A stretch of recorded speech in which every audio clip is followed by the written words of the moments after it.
అండి. Good evening అండి అందరికీ. ఈరోజు నేను ఉసిరికాయ పాకం చేస్తున్నానండి. చాలా ఈజీ అండి. ఒక 5 మినిట్స్లో చేసేసుకోవచ్చు. చూద్దాము ప్రాసెస్.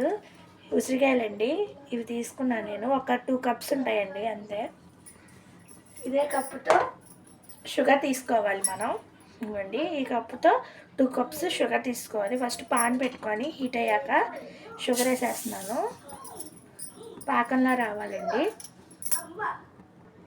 చూడండి 2 కప్స్ వేసాను. ఈ పాకం వచ్చే వరకు కలపాలండి. గంటి పెట్టి సిమ్లో పెట్టి చేసుకోవాలండి, మాడిపోద్ది. ఇలా కలుపుతూ ఒకసారి కలిపేసుకొని ఈ ఉసిరికాయలు దీంట్లో వేసేద్దామండి. వేసేసి కలిపేద్దాం.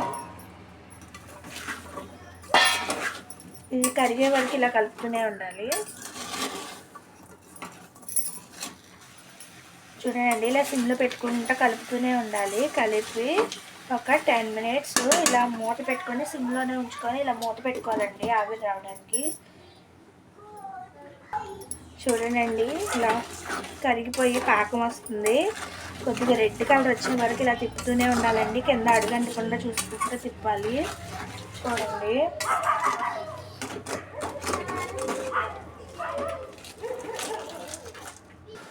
చూడండి ఇలా పాకం ఇలా వచ్చే వరకు ఇలా కలర్ చేంజ్ అయ్యే వరకు కలుపుతూనే ఉండాలండి.